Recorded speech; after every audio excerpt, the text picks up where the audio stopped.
সংস্কার নিয়ে বৈঠক শেষ হলেও আসেনি পুরোপুরি সমাধান। আইনি ভিত্তি দিয়ে জুলাই সনদ বাস্তবায়নের দাবি নিয়ে বিপরীতমুখী অবস্থানে দলগুলো। প্রশ্ন উঠেছে, শিগগিরই যে জুলাই সনদ আসছে তাতে কি সই করবে সব দল? রাজনীতি ও আইন বিশেষজ্ঞরা বলছেন, বাস্তবায়ন আর আইনি ভিত্তির বেড়াজালে জুলাই সনদ আটকানো ঠিক হবে না। সংসদ ছাড়া এই সনদকে আইনি ভিত্তি দেওয়ার সুযোগ নেই বলেও মত আইন বিশেষজ্ঞদের। সংস্কার ইস্যুতে রাজনৈতিক দলগুলোর সঙ্গে আলোচনার ইতি টেনেছে ঐকমত্য কমিশন। আলোচনার শেষ দিনে যুক্তিতর্ক প্রস্তাবের পাশাপাশি রাষ্ট্রের মূলনীতি পরিবর্তনের প্রশ্নে কোনো দল সভাও বর্জন করে। সব মিলিয়ে কয়েকটি ইস্যুতে কয়েকটি দলের কিছু দ্বিমত থাকলেও সেগুলোকে নোট অফ ডিসেন্ট হিসেবে নিয়ে 19টি সংস্কারে ঐকমত্যে পৌঁছায় কমিশন। তবে প্রশ্ন উঠেছে সংস্কার বাস্তবায়ন নিয়ে। জামায়াত এনসিপি সহ কয়েকটি দল জুলাই সনদকে আইনি ভিত্তি না দিলে স্বাক্ষর না করার কথা জানায়। আবার বৃহত্তম রাজনৈতিক দল বিএনপি মনে করে জুলাই সনদের আইনি ভিত্তির প্রয়োজন নেই। কারণ কনস্টিটিউশন অ্যামেন্ডমেন্টের বিষয় হচ্ছে সার্বভৌম পার্লামেন্টে যারা সরাসরি জনগণের দ্বারা নির্বাচিত প্রতিনিধি। এটাকে আইনি ভিত্তি না দিলে যে জিরো হবে, সেই জন্য আমরা কমিশন এবং সরকারের বিরুদ্ধে কম্পেনসেট মামলা। বিশ্লেষকরা বলছেন, রাষ্ট্র সংস্কারের প্রয়োজন জুলাই সনদ, তবে আগে এ নিয়ে জনগণের আস্থা অর্জনে রাজনৈতিক দলগুলোকে মনোযোগ দিতে হবে। সবচেয়ে সার্বভৌম শক্তি কে দেশের? সে হচ্ছে জনগণ। জিনিসটা আইনের উপরও নির্ভর করবে না, স্বাক্ষরের উপরও নির্ভর করবে না, সদিচ্ছার উপরেও নির্ভর করবে না। নির্ভর করবে পার্লামেন্ট নির্বাচনটা ঠিকমতো হচ্ছে কিনা এবং জনগণ কাকে নির্বাচিত করলো এবং তাদের মতাদর্শ কি তার উপর। ওই যাই যা করেন, নির্বাচন ছাড়া তো কোনো অল্টারনেটিভ নেই। কাজে আমার এই যে এত এই ধরনের এখানে কিন্তু বিরোধ যে কোনো সময়, গতকালকে আপনি দেখেছেন, মানে কিছুটা কিন্তু উত্তেজনা হয়েছে। একদল কিন্তু ওয়াকআউট করেছে, ইভেন একদল আপনার বলেও দিচ্ছে যে আমরা কিন্তু সাইন নাও করতে পারি। তো এই সমস্ত রিস্কের মধ্যে আপনি যাচ্ছেন, আপনি ইমিডিয়েট নির্বাচন দিয়ে দেন। আপনার জনগণ কি চায় এই আলোচনার মাধ্যমে, তো এটা কিন্তু এই আলোচনা ছাড়াও আগেও ছিল মানুষের মধ্যে আলোচনা। সংস্কারে একমত হওয়াকে এক ধরনের চুক্তি উল্লেখ করে সংসদ ছাড়া জুলাই সনদকে আইনি কাঠামো দেওয়ার সুযোগ দেখছেন না বিশ্লেষকরা। ইভেন যারা এখানে সিগনেচার করলো তারা কেউ মেম্বার অফ পার্লামেন্টই হলো না, তাহলে তারা ওখানে কি বলবে, কি করবে? তাদের উপরে চুক্তি বাধ্যতামূলক, তারা তো বলবে আমরা তো মেম্বার অফ পার্লামেন্ট না, আমরা কিভাবে বাধ্যতামূলক করব? আইনি প্রক্রিয়া, মানে আইনি যদি স্ট্রেংথ দিতে হয় যেটা আইন, তাহলে সেটা পার্লামেন্টই যেতে হবে, নো অল্টারনেটিভ। ডক্টর ইউনূসের উচিত একটা নিরপেক্ষ নির্বাচন দিয়ে গাইডলাইন দিয়ে দেওয়া যে আমরা এগুলো করলে স্বৈরাচারের পুনরাবৃত্তি ঠেকাতে পারবো। এবং এরা আমার সঙ্গে আছে, এরা প্রতিশ্রুতি দিয়েছে, এরা দেয়নি। জনগণ তুমি চিন্তা করে দেখো, যারা দেয়নি তাদেরকে ভোট দিবে নাকি যারা দিয়েছে তাদেরকে ভোট দিবে। আদর্শগত ভিন্নতা থাকা স্বাভাবিক উল্লেখ করে সংস্কার ইস্যুকে সবকিছুর ঊর্ধ্বে রাখতে রাজনৈতিক দলগুলোর প্রতি পরামর্শ বিশ্লেষকদের। Anwar Hossain, DBC news, Dhaka. July সনদ বাস্তবায়নের দাবিতে দ্বিতীয় দিনের মতো শাহবাগ মোড় অবরোধ করে রাখা জুলাই যোদ্ধাদের সাথে অবরোধের বিরোধিতাকারী আরেক পক্ষের বাগবিতণ্ডা হয়। উত্তেজনার মধ্যে দুই পক্ষকেই সরিয়ে দিয়েছে পুলিশ। সন্ধ্যায় আন্দোলনে ব্যবহৃত মঞ্চটিও সরিয়ে দেয় পুলিশ। এদিকে দিনভর সড়ক অবরোধের কারণে চরম ভোগান্তিতে পড়েন অনেকেই।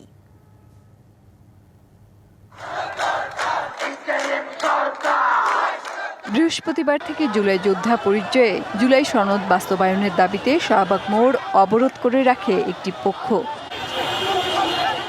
শুক্রবার বিকেলে জুলাই যোদ্ধাদের আরেকটি পক্ষ এ অবরোধের বিরোধিতা করলে দুই পক্ষের মধ্যে শুরু হয় বাকবিতণ্ডতা। পরিস্থিতি সহিংস রূপ নেয়ার আগেই উভয় পক্ষকে সেখান থেকে সরিয়ে দেয় পুলিশ। বিরোধিতাকারী জুলাই যোদ্ধারা জানান, কিছু মানুষ জুলাই যোদ্ধা নাম ব্যবহার করে অবরোধের আড়ালে সাধারণ মানুষকে হয়রানি করছে। আমরা জুলাই আন্দোলন করছি, ওদের দাবি থাকতে পারে। জুলাই আন্দোলন মানে আমার দাবি, ওদের দাবি থাকতে পারে। দাবি আদায়ের জন্য প্রসেস আছে। শাহবাগের মতো জায়গা তারা বন্ধ করে দিয়েছে। জনগণের পক্ষ থেকে নামা হয়েছে, কারণ মানুষের একটা হয়রানি, যাতায়াতের জন্য সমস্যা।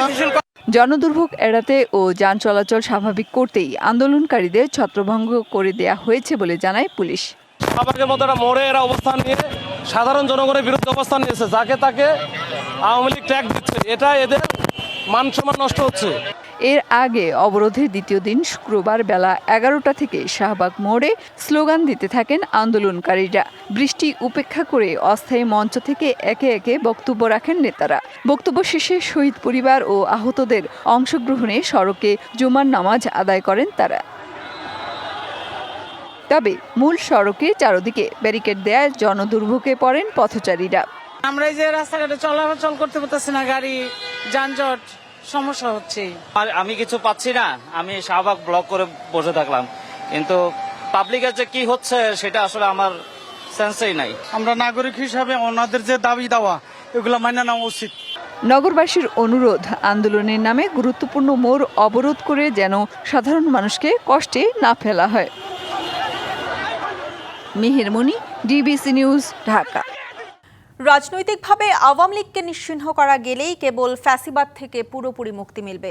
এজন্য সবাইকে সোচ্চার হওয়ার আহ্বান জানিয়েছেন বিএনপি মহাসচিব মির্জা ফখরুল ইসলাম আলমগীর। এ সময় দেশকে এগিয়ে নিতে ফেব্রুয়ারিতেই নির্বাচন আয়োজনের তাগিদ দেন তিনি। ২৪-এর গণঅভ্যুত্থানে স্বৈরাচারের বুলেট উপেক্ষা করে রাজপথে নামে ছাত্র জনতা। আন্দোলনের এক পর্যায়ে ৫ই আগস্ট পতন হয় শেখ হাসিনা সরকারের। গণঅভ্যুত্থানে বর্ষপূর্তিতে এসব বীর সন্তানদের স্মরণে বিএনপির মাসব্যাপী কর্মসূচির অংশ হিসেবে রাজধানীর উত্তরায় ঢাকা মহানগর উত্তর বিএনপির সমাবেশ। সমাবেশের শুরুতে বক্তব্য রাখেন গণঅভ্যুত্থানে নিহতদের স্বজনরা। জোর দাবি জানান ২৪-এর এই ন্যাক্কারজনক হত্যাকাণ্ডের দৃষ্টান্তমূলক শাস্তির। আমাদের শহীদ সন্তানরা এই দেশের গর্ব, এই দেশের সাহস, এই দেশের অহংকার। সেই অহংকারকে আপনারা কেউ দুমড়ে মুচড়ে ভেঙে ফেলবেন না। কোনো ব্রিটিশ সরকারের বিরুদ্ধে ছাত্র জনতা যেন আর রক্ত দিতে না হয়, কোনো মায়ের বুক যেন খালি না হয়। সমাবেশে মহানগর বিএনপির নেতৃবৃন্দ বলেন, সংস্কারের নামে নির্বাচন পেছানোর ষড়যন্ত্র হলে তা দমন করা হবে। বিএনপির বদনাম হয়, তারেক রহমানের বদনাম হয়, খালেদা জিয়ার বদনাম হয়, যারা করবে তাকে আমরা ছাড় দিব। সবার আগে বাংলাদেশ এবং বাংলাদেশের জনগণ যে সিদ্ধান্ত নিবে, বাংলাদেশ ঠিক সেইভাবে চলবে। বিএনপি মহাসচিব বলেন, পরিবর্তন আনতে হবে রাজনৈতিক সংস্কৃতিতে। এই দেশে আর আওয়ামী লীগের রাজনীতি নয়, এ ব্যাপারে সবাইকে সোচ্চার থাকার আহ্বানও জানান তিনি। এই দেশকে বদলাতে হবে। আমাদের যে সমস্ত শাসকেরা, আওয়ামী ফ্যাসিস্টেরা, হাসিনারা, যা আমাদের দেশকে ধ্বংস করেছে, তাদের প্রতি ঘৃণা তৈরি করে। হাসিনা যেন ফিরে না আসে আর আমার ছেলেদেরকে হত্যা করতে না পারে, সেই ব্যবস্থা তৈরি করতে হবে। দেশকে এগিয়ে নিতে নির্বাচন ও নির্বাচিত সংসদ দরকার বলে মন্তব্য করেন বিএনপি মহাসচিব। ভয়ঙ্কর একটা ফ্যাসিবাদ হাত থেকে আমরা আপাতত মুক্তি পেয়েছি। এই মুক্তি তখনই চূড়ান্ত হবে যখন তাদেরকে আমরা রাজনৈতিকভাবে সম্পূর্ণ নিশ্চিহ্ন করতে পারব। যারা ব্যাংক লুট করে, যারা চাঁদাবাজি করে, যারা মানুষের সম্পত্তি লুট করে নিয়ে যায়, তাদের বিরুদ্ধে আমাদের কোনো রকমের আপোষ থাকবে না। আগামী ফেব্রুয়ারি মাসে নির্বাচন হবে, মধ্যবর্তী সময়ে, তাই না? এই নির্বাচনটা আমরা চাই। নতুন বাংলাদেশ বিনির্মাণে সব লড়াই উপেক্ষা করে এগিয়ে যাবে বিএনপি। এ নিয়ে দলের নেতাকর্মীদের ঐক্যবদ্ধ থাকার আহ্বানও জানান বিএনপি মহাসচিব। সাব্বির রোজ, ডিবিসি নিউজ, ঢাকা। যুক্তরাষ্ট্রের বাজারে পণ্য রপ্তানিতে বাংলাদেশের জন্য আরোপিত শুল্ক 15% কমিয়েছে ট্রাম্প প্রশাসন। এর ফলে নতুন আরোপিত শুল্ক হলো 20%। এখন থেকে দেশটিতে পণ্য রপ্তানিতে সব মিলিয়ে দিতে হবে 35% শুল্ক। বাংলাদেশের রপ্তানিকারকরা বলছেন, প্রতিযোগী দেশ ভিয়েতনাম, ভারত, পাকিস্তান ও শ্রীলঙ্কার শুল্ক কাছাকাছি হওয়ায় উদ্বেগের তেমন কিছু নেই। আলোচনার মাধ্যমে শুল্ক কমিয়ে আনাকে গুরুত্বপূর্ণ কূটনৈতিক বিজয় হিসেবে দেখছেন প্রধান উপদেষ্টাও। বিশ্লেষকরা মনে করেন, চুক্তির সব শর্ত এখন প্রকাশ করা উচিত। যুক্তরাষ্ট্রের বাজারে পণ্য রপ্তানিতে আগে থেকেই 15% শুল্ক দিতে হতো বাংলাদেশের পোশাক শিল্পকে। এর সঙ্গে ট্রাম্প প্রশাসন যুক্ত করল আরও 20% বাড়তি শুল্ক। বাংলাদেশের প্রতিযোগী দেশ ভিয়েতনাম ও শ্রীলঙ্কার জন্য বাড়তি শুল্ক 20%, পাকিস্তান 19 আর ভারতের শুল্ক 25% নির্ধারণ করেছেন মার্কিন প্রেসিডেন্ট ডোনাল্ড ট্রাম্প। রপ্তানিকারকরা মনে করেন, বাড়তি এ শুল্ক দিয়ে মার্কিন বাজারে টিকে থাকতে পারবে বাংলাদেশ। এতে গিয়ে আমরা খুব একটা অসুবিধা হবে বলে মনে করছি না। এটা কৃতিত্ব বাণিজ্য উপদেষ্টা মহোদয়কে দিব এবং সাথে তার টিমকে দিব।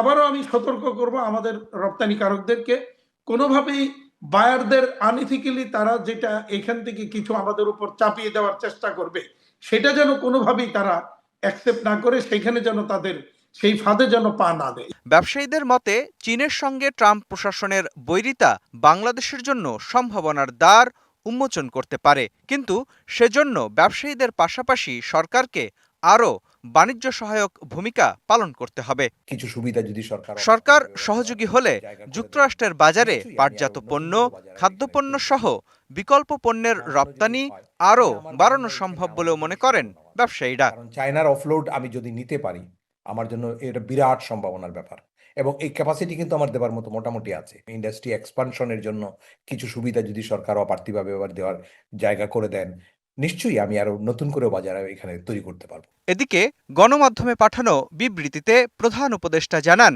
এটি বাণিজ্য দর কষাকষিতে বিশ্বের বৃহত্তম ভোক্তা বাজারে বাংলাদেশের কূটনৈতিক বিজয়। ৩৫% বাড়তি শুল্কের ঘোষণা থেকে সরে এসে তা ২০% নামিয়ে আনার সিদ্ধান্তকে ইতিবাচকভাবেই দেখছেন বিশ্লেষকরাও। ২০% অন্যান্য তুলনীয় প্রতিযোগী দেশের সম পর্যায়ে আনাটাও আমাদের জন্য একটা ইতিবাচক অগ্রগতি আমাদের রপ্তানির জন্য। এই শুল্ক কাঠামোর ফলে আমাদের অর্ডার বৃদ্ধি পাবে, কেননা চীন থেকেও সম্ভবত অর্ডারও রিলোকেট করবে, এমনকি বিনিয়োগও রিলোকেট করবে বিভিন্ন দেশে।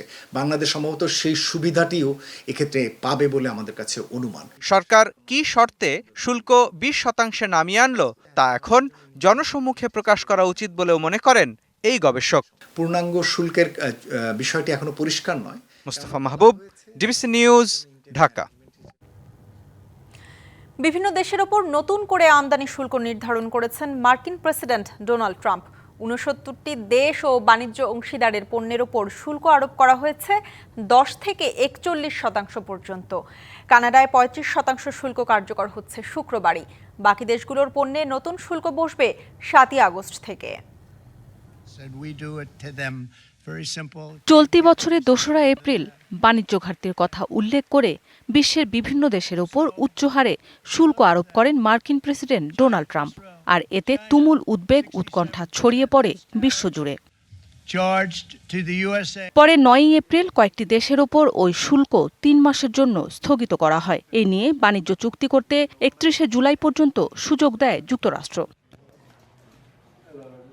কয়েক দফা আলোচনার পর ছাড় পেয়েছে কিছু দেশ, তবে যাদের সঙ্গে চুক্তি হয়নি সেসব দেশের জন্য বৃহস্পতিবার নতুন শুল্ক হার ঘোষণা করেন ট্রাম্প। এতে সিরিয়ার জন্য শুল্ক হার সর্বোচ্চ ৪১% পর্যন্ত নির্ধারণ করা হয়েছে। লাওস ও মিয়ানমারকে শুল্ক গুনতে হবে ৪০% করে। সুইজারল্যান্ডকেও যুক্তরাষ্ট্রে পণ্য পাঠাতে দিতে হবে ৩৯% শুল্ক। ইরাক, সার্বিয়ার জন্য ৩৫% আর লিবিয়া, দক্ষিণ আফ্রিকার পণ্যে ৩০% শুল্ক ঠিক করেছে ট্রাম্প প্রশাসন। ভালো বন্ধু ভারতের পণ্যে ২৫% শুল্ক আরোপ করেছে যুক্তরাষ্ট্র। রাশিয়ার কাছ থেকে অস্ত্র ও জ্বালানি কেনার শাস্তি হিসেবে এই পদক্ষেপ মার্কিন প্রশাসনের। দক্ষিণ এশিয়ার দেশগুলোর মধ্যে বাংলাদেশ, শ্রীলঙ্কার জন্য ২০%, পাকিস্তানের জন্য ১৯% আর আফগানিস্তানের পণ্যে ১৫% শুল্ক নির্ধারণ করেছে যুক্তরাষ্ট্র। যুক্তরাষ্ট্রের প্রতিবেশী দেশ ও অন্যতম বাণিজ্য অংশীদার কানাডার কিছু পণ্যের ওপর শুল্ক ২৫ থেকে বাড়িয়ে করা হয়েছে ৩৫%। কানাডা ফিলিস্তিনকে রাষ্ট্রের স্বীকৃতি দেওয়ার পরিকল্পনার কথা জানানোর পর এলো এই সিদ্ধান্ত। ইউরোপীয় ইউনিয়নের বেশিরভাগ দেশকেই যুক্তরাষ্ট্রের মিত্র বলে মনে করা হয়। এরপরও প্রথমে ইইউ পণ্যে ৩০% শুল্ক আরোপের হুমকি দিয়েছিলেন ট্রাম্প, কিন্তু দুপক্ষের সমঝোতার ফলে সেই হার কমিয়ে করা হয়েছে ১৫%। ট্রাম্পের এই নতুন শুল্ক নীতির ফলে বৈশ্বিক বাণিজ্যে উত্তেজনা বাড়তে পারে বলে মনে করছেন বিশ্লেষকরা। তারা বলছেন, বহু দেশের জন্যই পারস্পরিক শুল্ক বিনিময় হয়ে উঠছে যুক্তরাষ্ট্রের সঙ্গে সম্পর্ক নির্ধারণে একটি রাজনৈতিক পরীক্ষা। মৌসুমী শান্তা, ডিবিসি নিউজ ডেস্ক। যুক্তরাষ্ট্র বাংলাদেশি পণ্যে শুল্ক কমানোয় দরপতন হয়েছে ভারতের পোশাক খাতের শেয়ার বাজারে। দ্য ইকোনমিক টাইমস বলছে, শুক্রবার ভারতের টেক্সটাইলের স্টক নেমেছে ৭%। এতে বলা হয়, বাংলাদেশি পণ্যের উপর শুল্ক কমিয়ে ৩৫ থেকে করা হয় ২০%। অপরদিকে আজ থেকে ভারতের পণ্যের উপর ২৫% শুল্ক কার্যকর করেছে যুক্তরাষ্ট্র। এতে যুক্তরাষ্ট্রের বাজারে তৈরি পোশাক খাত প্রতিযোগিতায় এগিয়েছে বাংলাদেশ, আর চাপ বেড়েছে ভারতের পোশাক রপ্তানির বাজারে। ফলে দেশটির বিভিন্ন পোশাক কোম্পানির শেয়ার বাজারের দাম কমে গেছে। জুলাই আর্ট ওয়ার্ক ফ্যাসিবাদের পুনরুত্থানে বাধা হয়ে দাঁড়াবে বলে মনে করেন স্থানীয় সরকার উপদেষ্টা আসিফ মাহমুদ সজীব ভুঁইয়া। বিকেলে রাজধানীর বিজয় সরণিতে জুলাই আর্ট ওয়ার্কের উদ্বোধনী অনুষ্ঠানে একথা বলেন তিনি। এ সময় উপদেষ্টা আরও বলেন, ফ্যাসিবাদের আমলে মানুষ যে শোষণ ও নিপীড়নের শিকার হয়েছে, এসব গ্রাফিতির মাধ্যমে তা সবাই দেখতে পারবে। ঢাকা উত্তর সিটি কর্পোরেশনের সহযোগিতায় কারওয়ান বাজার এলাকায় 16টি পিলারে ফ্যাসিবাদের 16 বছরের জুলুম এবং বিজয় সরণি থেকে আগারগাঁও পর্যন্ত জুলাই অভ্যুত্থান স্মরণে 36টি পিলারে গ্রাফিতি আঁকা হয়েছে। এটা আমাদের পরবর্তী প্রজন্মের জন্য গুরুত্বপূর্ণ। যারা জানেন না যে বিগত সময়গুলোতে কী হয়েছিল তাদেরকে জানানো এবং এই সচেতনতা ভবিষ্যতেও যে কোনো ফ্যাসিবাদের আবার মাথা চাড়া দিয়ে ওঠার ক্ষেত্রে একটা বড় বাধা হয়ে দাঁড়াবে। রাজধানীর বাজারে দাম বেড়েছে দেশি পেঁয়াজ, আদা ও মসুর ডালের। চড়া বেশিরভাগ সবজির দামও, দর বেড়েছে ডিমেরও। আর চাল বিক্রি হচ্ছে আগের চড়া দামেই। রাজধানীর বাজারে চড়া প্রায় সব সবজির দর। বেগুন বিক্রি হচ্ছে মানভেদে 80 থেকে 100, করলা কাকরোল 80 আর কাঁচামরিচ 200 টাকা কেজি। বিক্রেতারা বলছেন, চড়া আমদানি করা টমেটো ও গাজরের দামও। বাজারে সস্তার সবজি কেবল কাঁচা পেঁপে 30 আর পটল 40 টাকা কেজি। সস্তা তো কিছু পাচ্ছি না, সব কিছুরই দাম, কিন্তু যে পেঁপেটা আর পটলটা একটু মানে কম। শাক সবজি তো অনেক দাম বাড়তি হইলো। ওই যে ইন্ডিয়ান টমেটোটা আর হইলো গাজর, লম্বা বেগুন 80 টাকা, শসা 60 টাকা, পটল 40 টাকা। সপ্তাহের ব্যবধানে দাম বেড়েছে দেশি পেঁয়াজের, বিক্রি হচ্ছে 65 টাকা কেজি দরে। দাম বেড়েছে আমদানি করা আদা ও দেশি মসুর ডালেরও। পেঁয়াজ বিক্রি করছি 55 তো 58, এই সপ্তাহে বিক্রি হচ্ছে 65 টাকা। আদা গত সপ্তাহে বিক্রি করছি 170 তো 80, এই সপ্তাহে 220 টাকা কেজি। আলু বিক্রি করছে আগে 25 টাকা, এখন 28-30 টাকা বিক্রি করা লাগতেছে। মসুর ডাল আমরা বিক্রি করছি 140-35, এখন 50-45 বিক্রি করা লাগতেছে। পর্যাপ্ত পরিমাণে আপনি দেখতেছেন সবজি আছে, পেঁয়াজ আছে, রসুন আছে, কিন্তু আমার কেমন জানি মনে হচ্ছে এগুলোর রেটটা একটা শ্রেণীর কারণে কি মানে সীমাবদ্ধ থেকে আছে। বাজারে ব্রয়লার মুরগি 170 টাকা কেজি আর সোনালী মুরগি 340 টাকা। তবে গেল সপ্তাহের চেয়ে ডজনে 10 টাকা বেড়ে ডিমের দাম হয়েছে 130 টাকা। বিক্রেতারা বলছেন, পাইকারিতেই দাম বেশি, যার প্রভাব পড়েছে খুচরার দামেও। সাদাটাও 10 টাকা বাড়ছে, ডজনে লালটাও 10 টাকা বাড়ছে। আছে কোনো না কোনো একটা উজতা আছে, আমাদের কিছু করার নাই। বাজারে গরুর মাংস 750 থেকে 800 আর খাসি 1200 টাকা কেজি। এছাড়া খুচরা বাজারে গেল সপ্তাহের চড়া দামেই বিক্রি হচ্ছে সব ধরনের চাল। মোস্তফা মাহবুব, ডিবিসি নিউজ, ঢাকা। এবার দেখবেন সিএসআরএম এর সৌজন্যে ডিবিসি এক্সপ্রেস।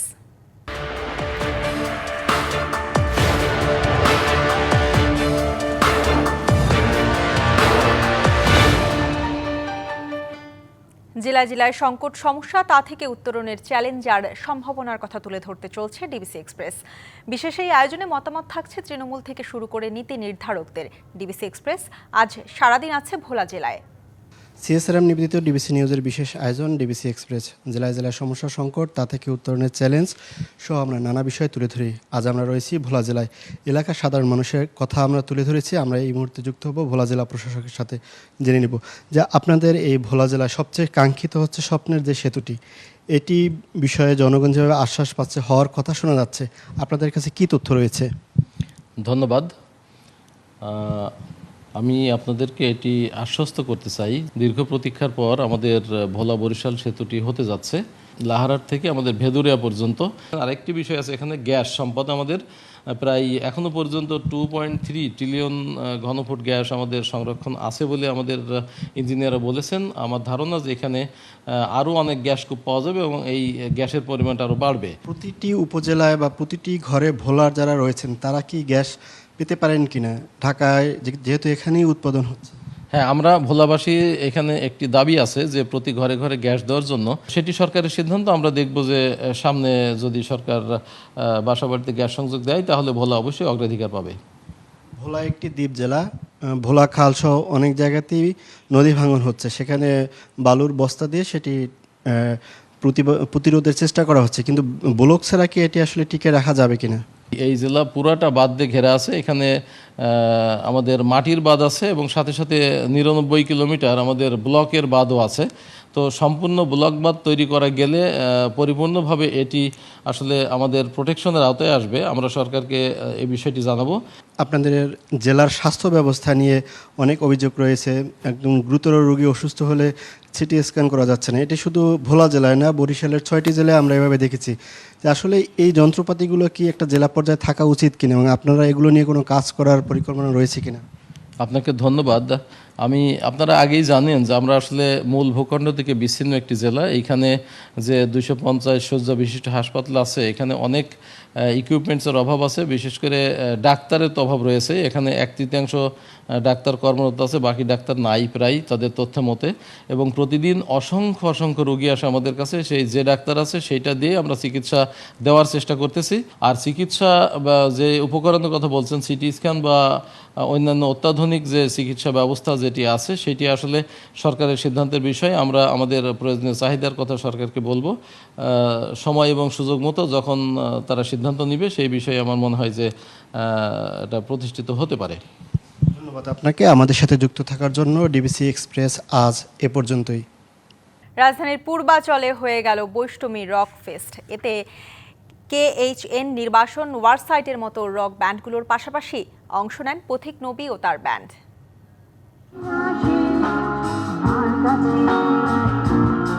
পূর্বাচলের সুন্দরী লাউঞ্জে উদযাপিত হয় বৈষ্টমী রক ফেস্টের ৫ম আসর। অংশ নেয় দেশের 5টি rock metal band.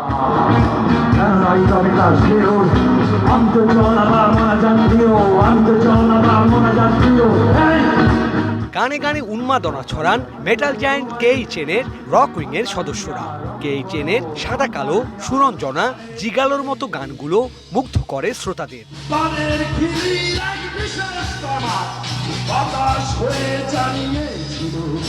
Heavy metal band ওয়ারসাইটের গানে গানে ছড়িয়ে পড়ে উচ্ছলতা। আয়োজনে অংশ নেওয়া শিল্পীরা জানান এই ধরনের উদ্যোগ প্রেরণা যোগায় এগিয়ে চলার। আজকের আয়োজনও পরিপাটি ভালো লাগছে। আর আমার সাথে তো বৈষ্ণবের চুক্তি মোতাবেক 8টা শো, সেই ধারাবাহিকতা আমি তাদের নিয়মিত পার্টিসিপেট। আশা করছি যে শ্রোতারা আনন্দিত হবে। বাংলাদেশের ইয়াং জেনারেশনের জন্য যে গানের পর্বটি তারা তৈরি করেছে, এটা হচ্ছে অত্যন্ত আনন্দময় সবার জন্য। বৈষ্ণবের সঙ্গে রক মিলে গিয়ে এটা একটা ফিউশন, শাব্দিক ফিউশন। এই আয়োজনের জন্য অবশ্যই আমার সাধুবাদ। এরকম সময়ে খুবই সাধুবাদ, শুভেচ্ছা, অভিনন্দন। এবং আমাকে এখানে পারফরমেন্স করতে দিয়েছে, আমি খুবই আনন্দিত। নদীর জল ছিল না, কুল ছিল না, ছিল শুধু আয়োজকরা জানান রক মেটাল সঙ্গীতকে পৃষ্ঠপোষকতার এই আয়োজন চলমান রাখার কথা। নির্বাচন পারফর্ম করেছে, তারপর ওয়ারসাইড পারফর্ম করেছে, পথিকনবী পারফর্ম করছে, KHN রক উইং এর সাথে। আমাদের নেক্সট কনসার্ট হচ্ছে সেপ্টেম্বরে, সেটা তারিখটা আমরা অতি শীঘ্রই জানিয়ে দেব। শিল্পী পথিক নবীর গানে গানে পর্দা নামে এই সঙ্গীত উৎসবে। আমাকে চাষি নাই, আমি তো ভালোবাসি নাই,